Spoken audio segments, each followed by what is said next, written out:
All right, guys, good morning. So, what I want to talk to you all today about, before I get started, thanks to all my subs, members, and everybody that just watches the channel and supports it. Thank you. Uh, so, I'm still seeing comments back on the Kiely Rodni case where people are saying that um, the autopsy shouldn't have been done by the coroner, the sheriff, and this and that. And they are, they're just mistaken.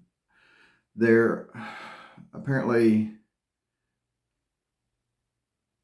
they don't know the difference between a coroner and a medical examiner, which I ain't saying nothing bad about that. It's just you don't know.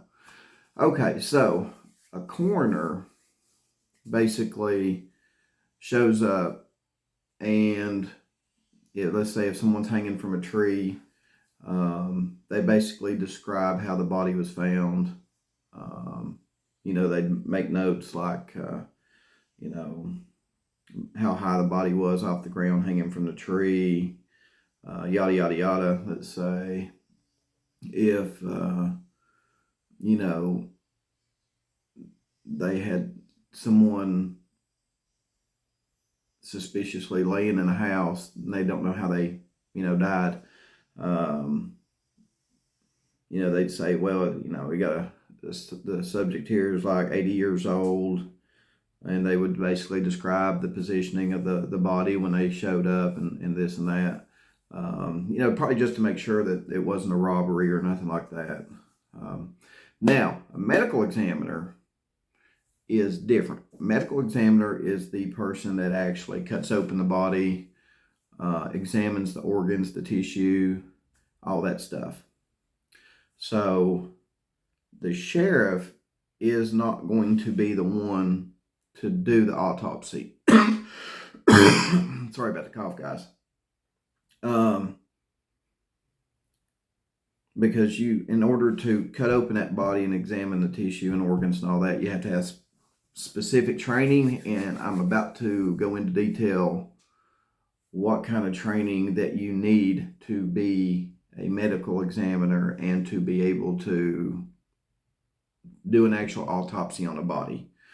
And the other thing too is the person that actually does the autopsy, it says that their average wages are between $263,000 a year to $279,000.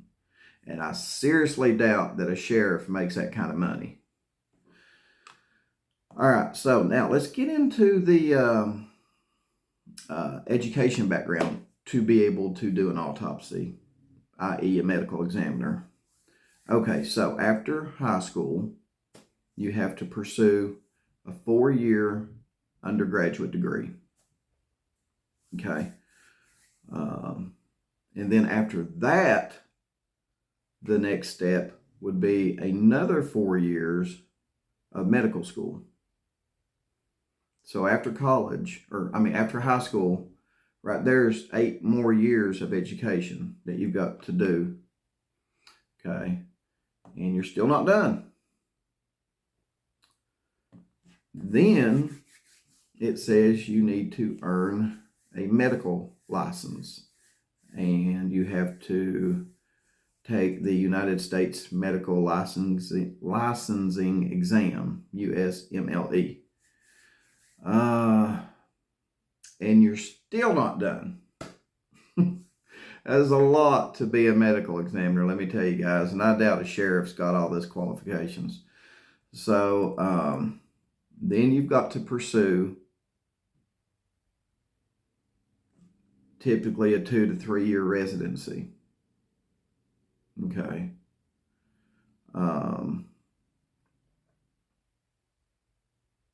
It says here,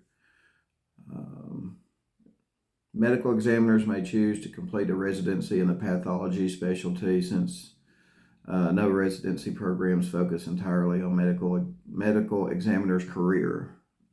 Instead, applicants should look for residencies that include autopsy and forensic pathology training as part of the program. All right, so after residency, you're still not done. All right, residency, like I said, consists of 2 to 3 years. So here goes another year. Then you've got to apply for a medical examiner fellowship, which typically takes another year.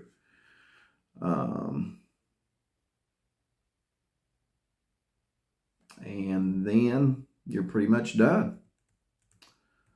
Of course, it says, after that, you should build a professional network because medical examiners are appointed instead of being hired.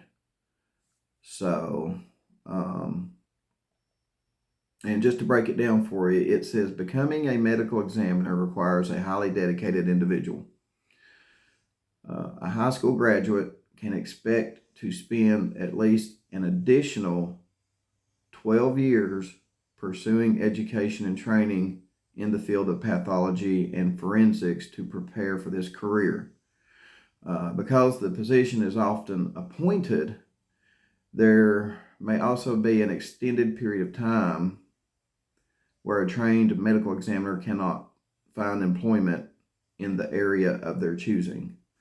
So there you go, guys. After high school, it's not uncommon to have another 12 years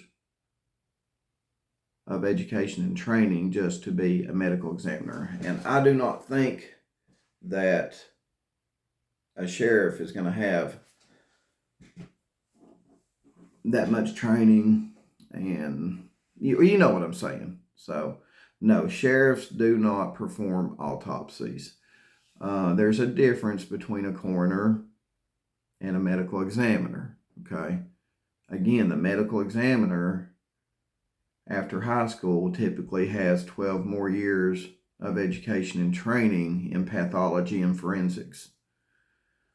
The coroner just basically shows up at the scene if it's suspicious,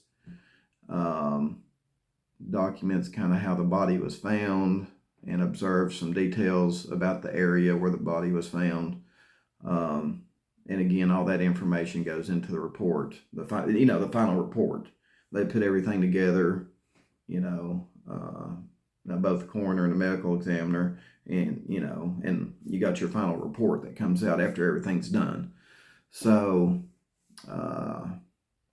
I've just seen where a lot of people were, still accusing the sheriff of doing the autopsy and how he wasn't qualified to do it, and the sheriff didn't do the autopsy. So I had to make this video to clear that up, because there's some people out there that just may not know. Nothing wrong with that. So I just figured I'd put that out there. So us in the true crime genre, if we're following these cases, now you know that if you hear anybody talking about a sheriff doing an autopsy or a coroner doing an autopsy, it's untrue. A medical examiner has to do it. And because the sheriff, number one, the sheriff ain't going to be getting paid close to $300,000 a year. And number two, the sheriff ain't going to have,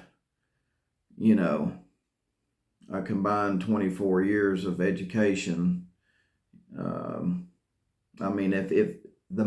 If anything, the sheriff's going to have a bachelor's or a master's in criminal justice. They're not, nothing to do with forensics or pathology, nothing like that. So, coroner describes how the body was found, details a little bit of stuff on that.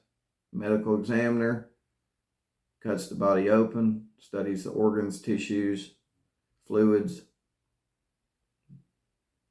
You get what I'm saying.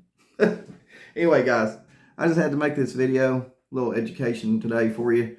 I learned something myself. I had no idea medical examiner. I was thinking a medical examiner maybe spent 6, maybe 8 years of more education to get their job. But according to this, it's like 12 more years of education after high school.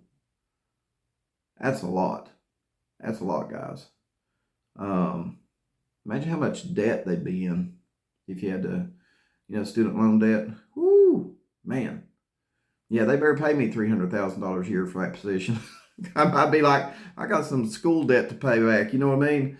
But anyway, guys, hope you liked the video, and stay tuned. Hopefully, we get some breaking news on the Quentin Simon case. It's fluid. Anything could happen at any time. So, thanks for hanging with me. See you on the next video.